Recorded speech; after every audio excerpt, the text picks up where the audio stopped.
This is Ganesh. Today I will be explaining you about measurement of national income and the value added method of calculating national income. It is said that measurement of national income is a extremely complicated task that is very important topic for all students of economics and management studies, and you should know very thoroughly what are the three methods of calculating national income. Before going to the calculation of national income, let me introduce what is this income expenditure and how income is generated from expenditure.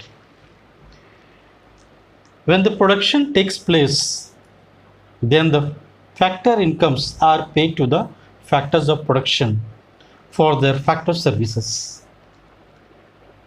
So these factor services are receiving their income. This is called income flow corresponding to output flow. Now what these factors of production do? The factors of production spend their income on purchase of goods and services by making consumption expenditure. So what we understand here is when production takes place,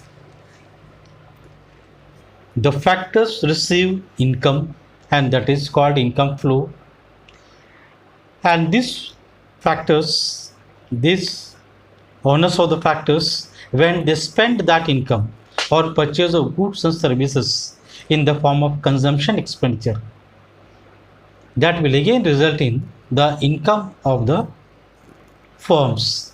In this way, production gives rise to income, income will result in expenditure, and this expenditure again generates income. This concept I have explained you very well in the two-sector economy.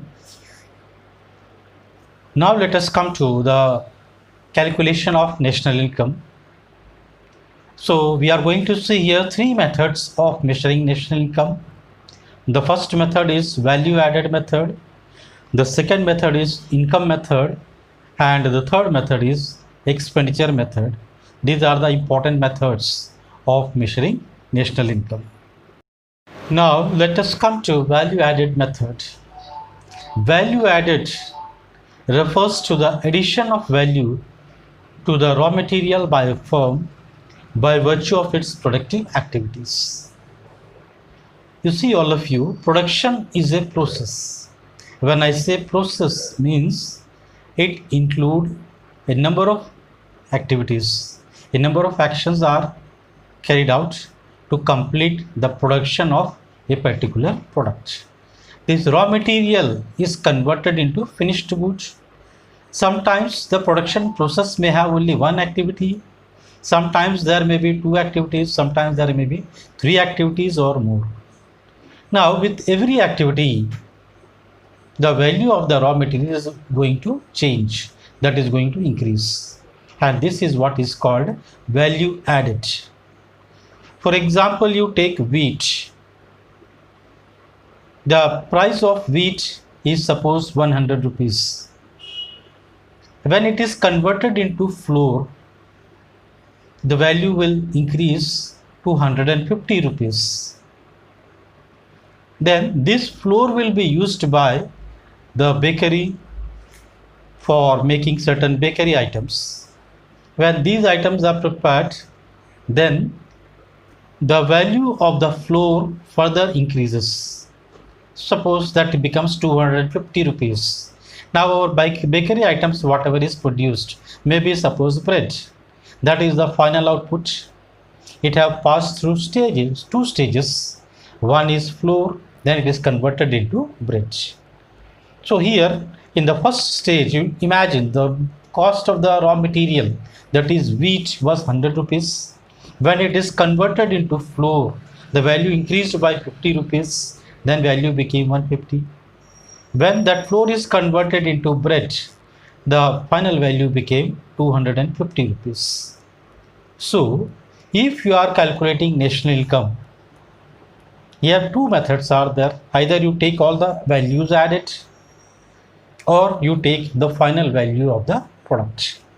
If you are taking final value of the product, so the value of the bread will be 250 rupees. So that is your national income. according to value added method. Or if you are taking only values added, then in the first stage, when wheat is converted into flour, 50 rupees. Then in the second stage, when that flour is converted into bread, 100 rupees. So 50 plus 100 is 150 plus the cost of the wheat, that is 100 rupees. So total is 250 rupees. So this is according to value added method. Whatever values are added at every stage, that value added will be taken and that will be added together. Then we will get national income by value added method. Then the formula to calculate value added. Value added is equal to value of output minus intermediate consumption. Intermediate consumption means the cost of raw material, other domestic imports, other imports, whatever is there which is used in the production process, that is called intermediate consumption. Then value of output means that is the final value of the output what is produced, for which it is sold in the market. So that is your value of output minus intermediate consumption, that will be your value added. Now the value added by each producing enterprise is known as GVA MP. When we take value added of one enterprise, that is called GVA MP. When we add all these GVA MPs, that is summation of GVA MP, that will give you GDP MP, that is gross domestic product at market price. Now let us see how to calculate value of output. So value of output is the market value of all goods and services produced during a period of 1 year. So how to calculate value of output? Here two conditions will be there. The first condition is whatever you have produced is completely sold. The second condition is that whatever you have produced is not completely sold. See here, number one, the formula number one, value of output is equal to sales. Here nothing is to be done. Value of output is equal to sales. Now condition is what? When entire output is sold. Whatever you have produced is completely sold. Then value of output will become sales. The second formula you see there, value of output is equal to sales plus change in stock. This formula we will apply when the entire output is not sold. Means whatever you have produced, out of that some portion is sold and some portion is still remaining unsold with you as closing stock. So here we will use the formula value of output is equal to sales plus change in stock. Then how to calculate the change in stock? In formula number 3 you can see change in stock is equal to closing stock minus opening stock. This formula is not going to change. That will always remain as closing stock minus opening stock. So that will give you change in stock. You calculate this change in stock, then add to sales, you will get value of output. Then sometimes what happens, sales is not given, the amount of sales is not given. The quantity sold is given and the price per unit is given. Then how to calculate value of output? In formula number 4 you can see value of output is equal to quantity into price plus change in stock. Quantity into price, it means that whatever quantity you have sold and for what price you have sold, when we multiply these two things we will get sales.